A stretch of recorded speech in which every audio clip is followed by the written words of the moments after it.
Good morning students. स्वागत आप सबका फिर से एक बार। मैं सूर्य प्रकाश शर्मा हूँ और हम लोग पढ़ रहे हैं BA part first political science का पेपर सेकंड। इसमें शायद गलती से पेपर फर्स्ट हो रखा है, आप इसको इग्नोर करिएगा, पेपर सेकंड है ये। और स्वामी दयानंद सरस्वती। तो कल मैंने आपसे जहाँ छोड़ा था वहाँ से हम बात शुरू करते हैं। हमने राजनीतिक विचारों की शुरुआत की थी और मैंने आपसे कहा था कि स्वामी दयानंद सरस्वती मूलतः राजनीतिक विचारक या दार्शनिक नहीं थे, या यूं कहें कि शब्द के तकनीकी अर्थ में वो राजनीतिक दार्शनिक नहीं थे। जिस प्रकार हम Hobbes, Locke, Rousseau, Hegel, Kant इत्यादि को राजनीतिक दार्शनिक के रूप में पढ़ते हैं, उन अर्थों में स्वामी दयानंद सरस्वती राजनीतिक दार्शनिक नहीं थे। क्योंकि न तो उन्होंने राज्य और सरकार जैसी जो राजनीति विज्ञान की मूल अवधारणाएं हैं उनका विस्तृत विश्लेषण किया है, अध्ययन किया है, और न ही राजनीति विज्ञान की जो वह व्यवहारिक पक्ष है यानी प्रक्रियाओं का अध्ययन करने का प्रयास किया है। उन्होंने तत्कालीन समस्याओं पर जरूर कुछ विचार प्रकट किए हैं जो उस समय प्रचलित थी।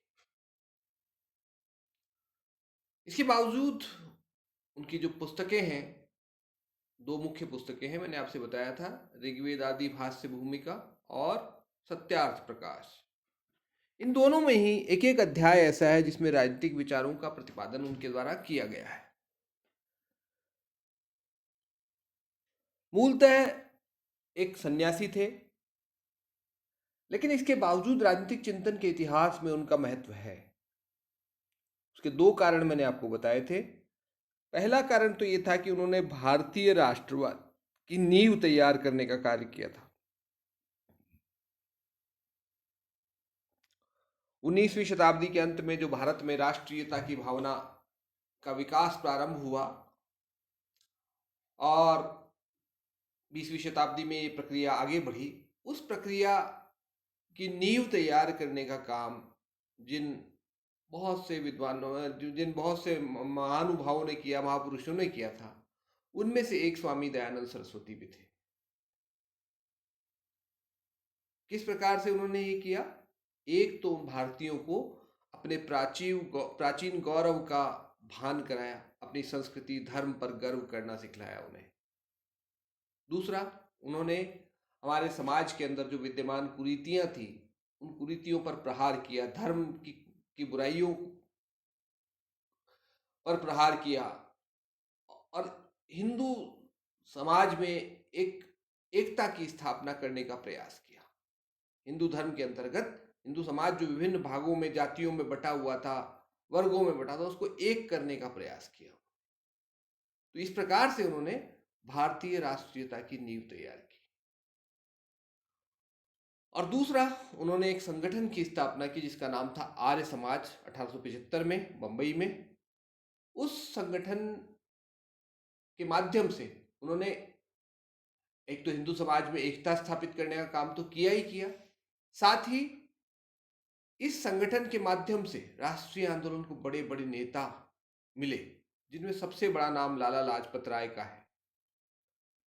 ये लाल बाल पाल की जोड़ी में एक थे। तो इस प्रकार से इन दो बड़े कारणों से स्वामी दयानंद सरस्वती का राजनीतिक चिंतन के इतिहास में, भारत के राजनीतिक चिंतन के इतिहास में महत्वपूर्ण स्थान है। इसकी चर्चा हमने कल की थी। यहाँ से हमने छोड़ा था, ये वाली स्लाइड जो थी, यहाँ तक हम पढ़ चुके हैं। इससे आगे की बात आज हम करते हैं। स्वामी दयानंद सरस्वती का राष्ट्रवाद। राष्ट्रवाद पर स्वामी दयानंद सरस्वती के विचारों या उनके कार्यों की चर्चा करने से पहले राष्ट्रवाद होता क्या है इसकी बात थोड़ी सी हो जाए तो बेहतर होगा। तब आप बेहतर तरीके से समझ पाएंगे कि स्वामी दयानंद सरस्वती का इस क्षेत्र में क्या योगदान था। राष्ट्र क्या होता है, राष्ट्रवाद क्या होता है, ये शब्द जो है इनको जानना जरूरी है। देखिए, राजनीति विज्ञान में दो शब्द प्रचलित हैं। एक तो है राज्य।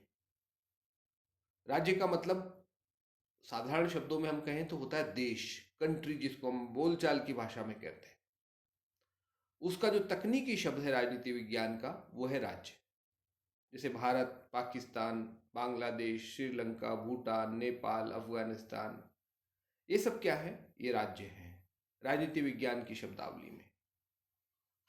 तो आप कहेंगे साहब ये फिर राजस्थान, पंजाब, हरियाणा, ये क्या है? ये हम कहें तो इनको हम राज्य का नाम दिया गया है हमारे संविधान में, लेकिन वास्तव में ये प्रांत हैं, प्रोविंस, एक संघ राज्य के घटक, इकाइयां हैं। ये एक राज्य की इकाइयां हैं। तो ये राज्य स्वतंत्र राज्य नहीं है, ये मतलब प्रोविंसेस हैं, क्षेत्रीय इकाइयां हैं एक राज्य, विशाल राज्य की। ठीक है, एक तो हुआ राज्य। दूसरा होता है राष्ट्र। राष्ट्र क्या होता है? राष्ट्र ऐसे लोगों का समुदाय है जो आपस में एक दूसरे से लगाव रखते हैं। मतलब उनमें लगाव है इतिहास की एकता के कारण, उनके धर्म के कारण हो सकता है, उनकी जाति के प्रजाति के कारण हो सकता है, या सांस्कृतिक कारणों से हो सकता है, या कोई और भौगोलिक कारणों से हो सकता है। उनमें एक एकता की भावना होती है, वो अपने आप को, उनमें भाईचारे की भावना होती है। वो मानते हैं कि हम एक हैं, वो एक देश के रूप में, एक राज्य के रूप में रहना चाहते हैं। तो जहां पर जिन लोगों में, जिस क्षेत्र में रहने वाले लोगों के बीच ये भावना पाई जाती है, उसे राष्ट्र कहते हैं।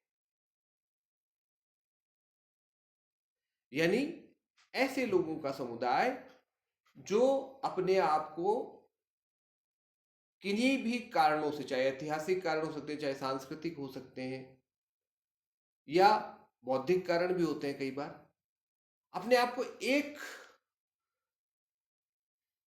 दूसरे से लगाव महसूस करते हैं और एक राज्य के रूप में जो अपना भावी जीवन जीना चाहते हैं, ऐसे लोगों के समूह को हम राष्ट्र कहते हैं। राष्ट्र जो है एक मनोवैज्ञानिक अवधारणा है।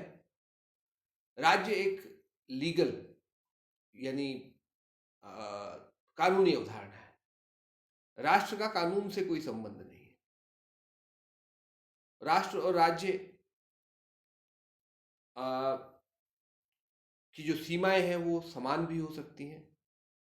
यानी एक राज्य एक राष्ट्र भी हो सकता है, या एक राज्य के अंदर कई सारे राष्ट्र भी हो सकते हैं, या ये भी हो सकता है कि एक राष्ट्र कई राज्यों में बटा हुआ हो, ऐसा भी हो सकता है।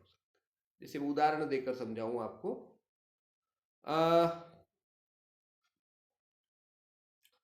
पाकिस्तान हमसे अलग हुआ 1947 में। कुछ ही समय में जो पाकिस्तान का पूर्वी हिस्सा था, जो आज बांग्लादेश कहलाता है, उन वहां उन लोगों में एक अलग राष्ट्र के रूप में अपने आप को पहचाना। उन्होंने अपने आप को एक स्वतंत्र, मतलब पाकिस्तान, पश्चिमी जो मूल पाकिस्तान, मतलब पाकिस्तान का हिस्सा अपने आप को मानना उन्होंने स्वीकार नहीं किया। यह एक दूसरा उदाहरण देता हूं मैं। एक राज्य के अंदर कई सारे राष्ट्र हो सकते हैं, जैसे सोवियत संघ था। आप लोग तो खैर उससे परिचित नहीं है, किताबों के माध्यम से ही परिचित होंगे। 1991 में उस सोवियत संघ का विघटन हो गया और उससे 15 अलग अलग देश बने। वो पहले भी अलग अलग थे। मतलब 1917 में जब सोवियत संघ बना था, उससे पहले वो कई सारे देश अलग थे और बाद में धीरे धीरे उन कुछ बाद में उनके अंदर मिला लिए गए थे। वो देश अपने आप को एक राष्ट्र के रूप में मानते थे, अलग अलग, पहले भी सोवियत संघ के अंदर रहते हुए भी। तो उनको हम राष्ट्र कह सकते थे। जैसे कश्मीर के लोग अपने आप को अलग मानते हैं भारत से, वो अपने आप को इंडियन नहीं कहते, वो अपने आप को कश्मीरी कहते हैं। वो मानते हैं कि हम अलग राष्ट्र हैं। ये थोड़ी सी विवादास्पद मामला भी होता है राष्ट्र का। एक राष्ट्र जो है कई देशों में बटा हुआ हो सकता है, कई राज्यों में बटा हो सकता है। जैसे एक कुर्द लोग होते हैं, कुर्द, ये कहाँ पाए जाते हैं? इराक, ईरान और तुर्की, और कुछ शायद सीरिया में भी है। ये 4 देशों में बटे हुए हैं। वो अपने आप को एक अलग राज्य के रूप में देखते हैं कि हम अलग रहना चाहते हैं, चारों हिस्सों को मिलाकर के एक अलग देश बनाना चाहते हैं अपना। ऐसे ही पख्तून लोग हैं पाकिस्तान में, नॉर्थ वेस्ट फ्रंटियर प्रोविंस है पाकिस्तान का, और बहुत सारे पख्तून अफगानिस्तान में हैं। वो ये दोनों क्षेत्रों को मिला करके वो अपना एक अलग देश बनाना चाहते हैं। पाकिस्तान है, पाकिस्तान में सिंध सिंध के लोग अपने आप को अलग देश के रूप में देखना चाहते हैं। बलूचिस्तान के लोग अपने आप को अलग देश के रूप में देखना चाहते हैं। नॉर्थ वेस्ट फ्रंटियर प्रोविंस के लोग अपने आप को एक अलग देश के रूप में देखना चाहते हैं। तो कई राष्ट्रीयताएं हो सकती हैं एक राज्य के अंदर, कहने का मतलब ये है। यहाँ सिर्फ अब मैं मुद्दे पे आता हूँ अपनी बात पे, कि राष्ट्रवाद से क्या मतलब है। राष्ट्रवाद का मतलब ये है कि एक राष्ट्र को के रूप में अपने आप को पहचान करना, कि हम एक राष्ट्र हैं, लोगों में ऐसी भावना उत्पन्न हो। इस भावना के विकास की दिशा में स्वामी दयानंद सरस्वती का बड़ा योगदान है। काफी लंबी बातचीत हो गई, लेकिन ये समझाना जरूरी था मेरे ख्याल से, क्योंकि इसके बिना आप स्वामी दयानंद सरस्वती के योगदान को नहीं समझ पाते। तो कुल मिलाकर के बात यह है कि राष्ट्र हम एक मनोवैज्ञानिक विचार है, और राष्ट्र की भावना को राष्ट्रवाद कहते हैं। अपने देश से प्रेम कहने लेना, अपने क्षेत्र विशेष से लगाव की जो भावना है, उसको हम राष्ट्रवाद कहते हैं। स्वामी दयानंद सरस्वती का इस क्षेत्र में क्या योगदान है? आपको पता है कि भारत में उस समय अंग्रेजों का शासन था, यूनाइटेड किंगडम ब्रिटेन का शासन था, यूं कहें।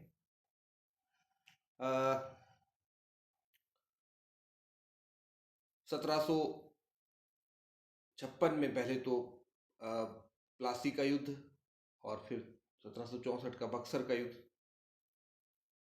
1757 और 1764 का बक्सर का युद्ध। वहां से भारत में ब्रिटिश सत्ता की औपचारिक स्थापना हुई।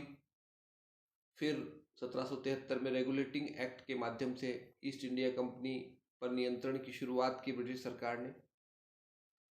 1858 में पहली बार भारत का शासन सीधे सीधे सम्राट के हाथ में आ गया, ईस्ट इंडिया कंपनी से ले लिया गया और ब्रिटिश सम्राट के अधीन हो गया।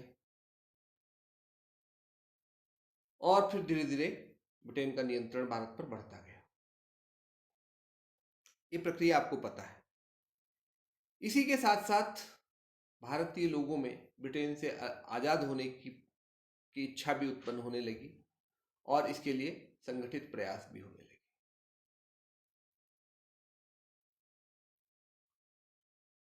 भारत उस समय विभिन्न क्षेत्रों में बटा हुआ था, आपको पता, बहुत सारी रियासतें थी और बहुत सारे अलग अलग क्षेत्र थे।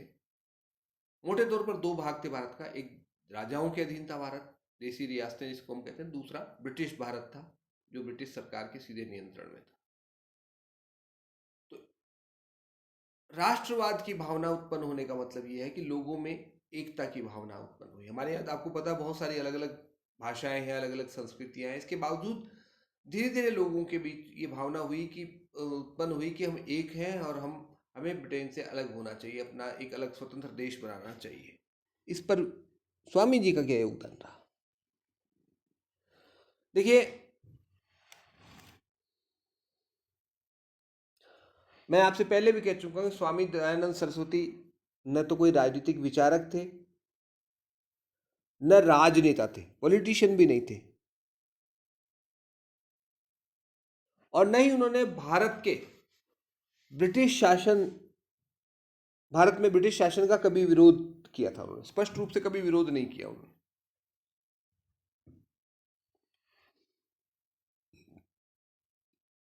इसके बावजूद भारत में राष्ट्रवाद की भावना के विकास में उनका महत्वपूर्ण योगदान है। क्या मतलब हुआ इस बात का? इस बात का मतलब यह है कि उन्होंने कभी भी सीधे सीधे ब्रिटिश शासन का विरोध नहीं किया भारत में, क्योंकि वो राजनेता नहीं थे, न राजनीतिक सिद्धांतकार थे, वो एक सन्यासी थे। लेकिन सीधे सीधे विरोध न करने के बावजूद भी उन्होंने भारतीय राष्ट्रवाद की नींव तैयार की। राष्ट्रवाद की भावना के विकास में उनका योगदान रहा। कैसे? सबसे पहले उन्होंने भारतीय संस्कृति और इतिहास का गौरवगान किया। और बताया भारतीयों को कि अतीत में हम कहाँ कहाँ कितने आगे थे। यूरोप के लोग तो अभी विकसित हुए हैं कुछ शताब्दियों में, हम तो हजार सैकड़ों सालों से, हजारों साल से हम जो है, हमारी सभ्यता बहुत विकसित थी। जब यूरोप के लोग जंगलों में घूम रहे थे तब हम जो है विकसित, हमारे यहाँ सभ्यता और संस्कृति का विकास हो चुका था। और उन्होंने बताया कि हमारा जो वैदिक ज्ञान है वो श्रेष्ठ है। वेदों में सभी प्रकार का ज्ञान है, ये उन्होंने प्रतिपादित किया। और इस प्रकार से उन्होंने कहा कि अतीत की महानता के आधार पर उन्होंने भारतीयों में एक गौरव की भावना उत्पन्न की। भारतीय, क्योंकि अंग्रेज लोग तो ये कह रहे थे कि आप लोग बहुत पिछड़े हुए हैं, बर्बर हैं, हम आपको शिक्षित करने आए, सुसंस्कृत करने आए। स्वामी जी ने कहा कि हम तो पहले से ही सुसंस्कृत थे भाई, आप हमें क्या सुसंस्कृत करोगे।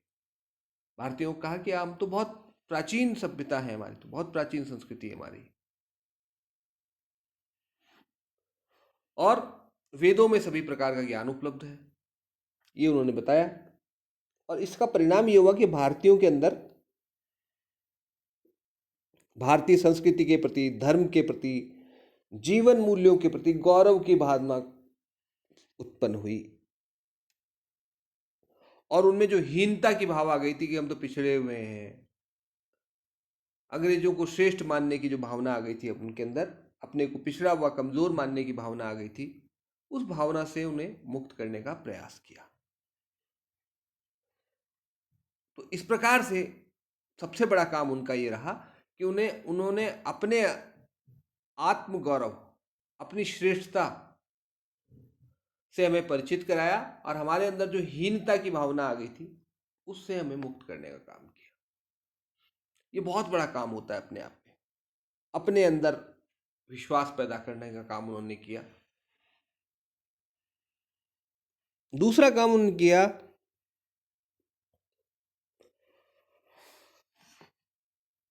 भारत के पतन के कारणों की पड़ताल की और उन्हें दूर करने के उपायों की बात की। उन्होंने बताया कि भारत पिछड़ा क्यों, पतन क्यों हुआ भारत का।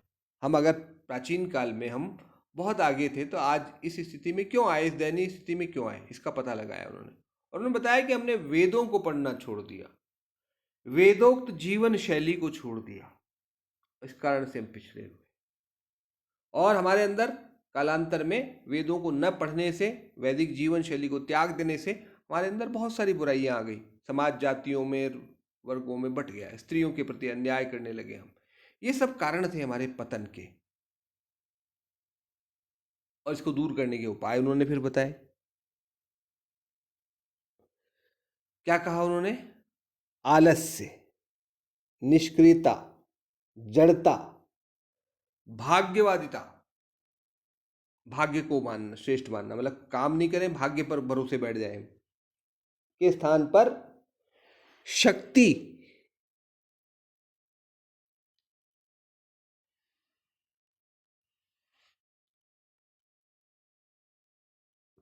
की सर्वोच्चता, सामर्थ्य, लगाव तथा उत्तरदायित्व की भावना पर बल दिया। क्या हुआ? उन्होंने कहा कि भाई हमारे अंदर आलस्य था पहले, उसको दूर करें हम। निष्क्रिय हो गए थे, हम काम नहीं कर रहे थे, सिर्फ सपने देख रहे थे। जड़ता, वो निष्क्रियता जैसा ही है ये भी। भाग्यवादिता, भाग्य के भरोसे बैठे रहे थे। इस स्थान पर हमें क्या चाहिए? शक्ति की सर्वोच्चता की बात की उन्होंने। सामर्थ्य, लगाव और उत्तरदायित्व की भावना पर बल दिया। ये चीजें अगर हमारे अंदर होंगी तभी हम जो है एक राष्ट्र के रूप में मजबूत बन पाएंगे। हमारी कमजोरी के कारण है बताए उन्होंने, और फिर उन पर दूर करने के उपाय भी उन्होंने बता दिए साथ में। दूसरी बात उन्होंने कहा, सत्यार्थ प्रकाश में उन्होंने लिखा कि भारत के पतन का कारण आपसी फूट, धार्मिक विभेद, जीवन में शुद्धता का अभाव, अशिक्षा, बाल विवाह, लौकिक सुखों के प्रति आसक्ति, असत्यवादिता, वेदों का अध्ययन न करना आदि आदि, ये सब कारण है हमारे पतन के, ये उन्होंने बताया। इनको दूर कर लीजिए, हम पतन को छोड़ करके उत्थान की तरफ बढ़ने लगेंगे। इसलिए उन्होंने कहा कि भारतीयों के व्यक्तित्व के का शुद्धिकरण होना चाहिए, जो बुराइयां आ गई हमारे व्यक्तित्व में उनको दूर करना चाहिए, और सामाजिक पुनर्गठन की आवश्यकता। सामाजिक पुनर्गठन का मतलब क्या है कि समाज का पुनर्गठन, जो हमारे जाति व्यवस्था आ गई उस व्यवस्था को खत्म करने की जरूरत है।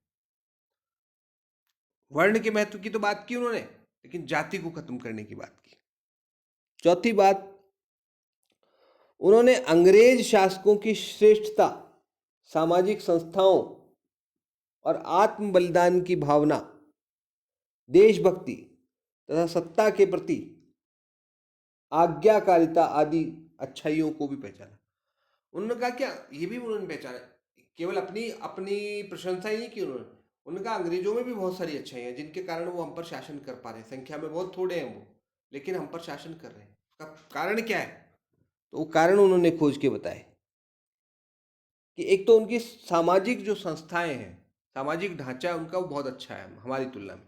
उनमें हमारी तरह के फूट नहीं है समाज में उनके। दूसरी बात, आत्म बलिदान की भावना होती है उनमें, समाज समुदाय के लिए आत्म बलिदान की भावना उनमें, देशभक्ति पाई जाती है उनमें। एक छोटे से देश है इंग्लैंड, यूनाइटेड किंगडम, बहुत छोटा सा, पूरी दुनिया पे राज किया। क्यों? क्योंकि उनमें देशभक्ति थी। सत्ता के प्रति आज्ञाकारिता, अपनी सत्ता यानी राजा, और उनका जो राजा था सम्राट, उसके प्रति आज्ञाकारिता, उसके आदेश को मानते थे सब। ये अच्छाइयां उनमें थी और यही कारण था कि वो पूरी दुनिया पर राज करने में सफल हुए।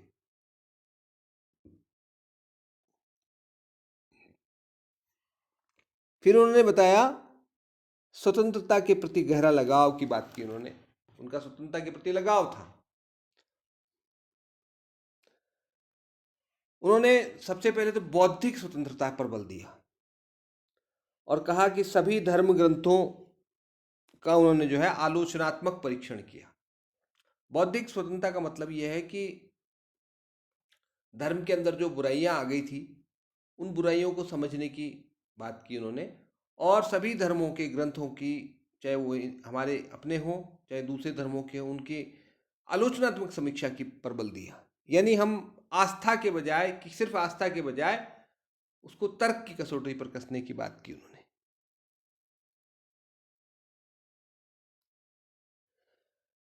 इसी कारण केपी जायसवाल एक लेखक है, उनका कहना यह है कि जिस प्रकार लूथर ने यूरोप वासियों की आत्मा को स्वतंत्रता प्रदान की थी, उसी प्रकार सन्यासी दयानंद ने हिंदुओं की आत्मा को स्वतंत्रता प्रदान की।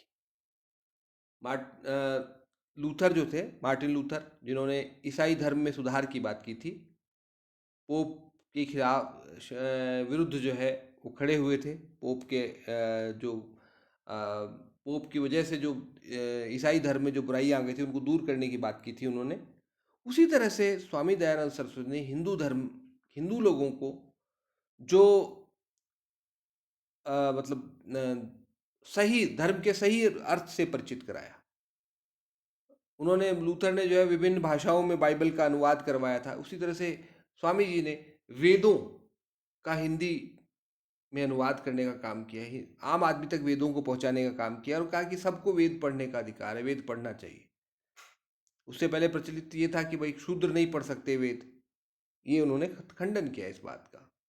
तो इस प्रकार से भारतीयों को बौद्धिक स्वतंत्रता के क्षेत्र में उनका बड़ा योगदान रहा। वे भारत की में अखंडता, स्वाधीनता तथा स्वशासन के अभाव से दुखी थे।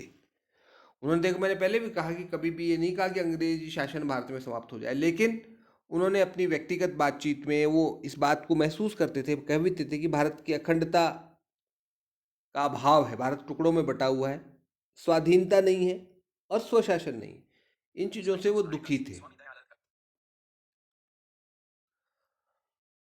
इसी तरह से सत्यार्थ प्रकाश के 6ठे अध्याय में उन्होंने लिखा है कि विदेशी शासन, चाहे वह धार्मिक पूर्वाग्रहों से मुक्त हो, स्थानीय निवासियों एवं विदेशियों के बीच प्रति भेदभाव रहित हो, दयालु हो, उदार हो तथा न्यायशील क्यों न हो, इतने गुण भी हों विदेशी शासन में, तो भी वह जनता को पूर्णतया प्रसन्न नहीं कर सकता।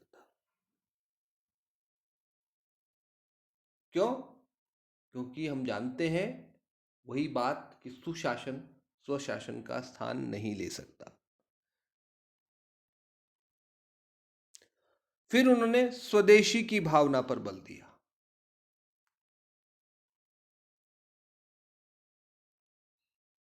स्वदेशी की भावना पर बल दिया, अपनी संस्कृति की बात की, अपनी भाषा की बात की, अपने धर्म की बात की, अपनी संस्कृति, अपने मूल्यों की बात की। अगला जो उनका योग राष्ट्रवाद को भावना को विकास में उनका जो एक नया योजना है, उन्होंने हिंदी भाषा के महत्व को उन्होंने स्वीकार किया।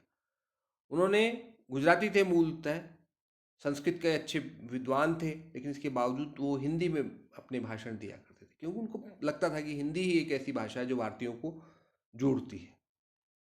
उन्होंने अपना सत्यार्थ प्रकाश नाम की जो पुस्तक है वो भी हिंदी में लिखी थी।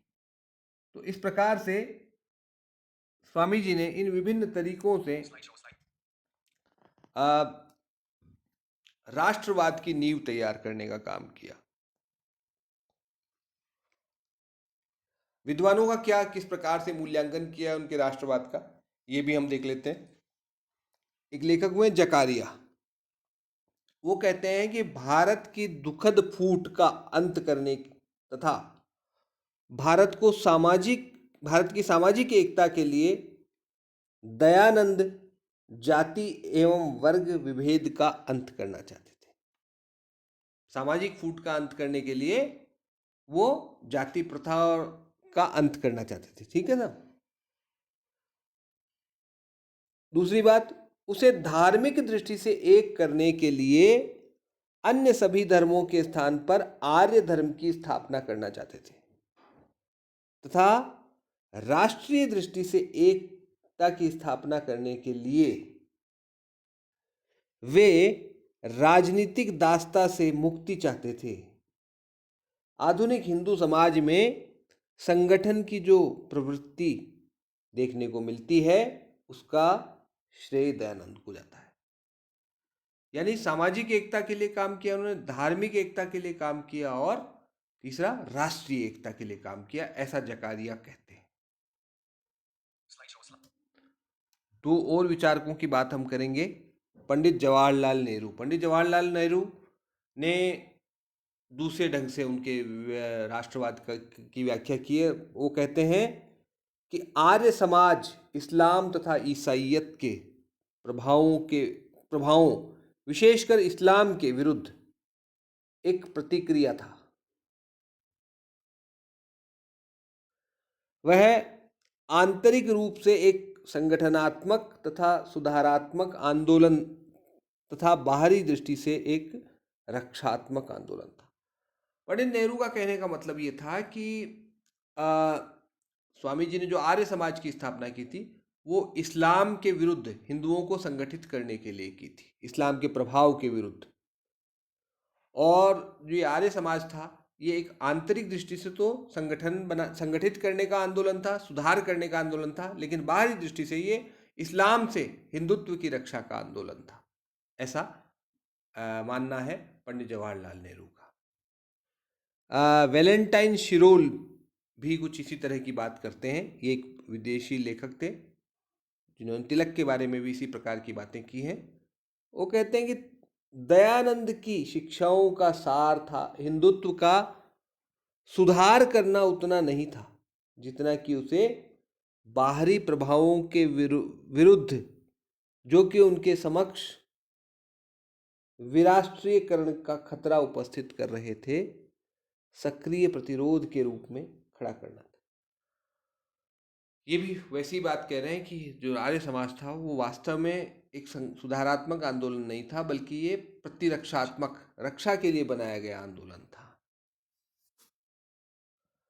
तो इस प्रकार से अ, कुल मिलाकर के दोनों ही अगर प्रकार से मूल्यांकन करें तब भी उन्होंने, हम इतना तो मान ही सकते हैं कि हिंदुओं को संगठित करने का काम किया। अगर पंडित जवाहरलाल नेहरू की बात करें हम, या जकारिया की बात करें, या शिरोल की बात करें, तीनों के मूल्यांकन को भी अगर सही मान लें तो भी हम इतना तो कह पाएंगे कि उन्होंने हिंदुओं को संगठित करने का काम किया।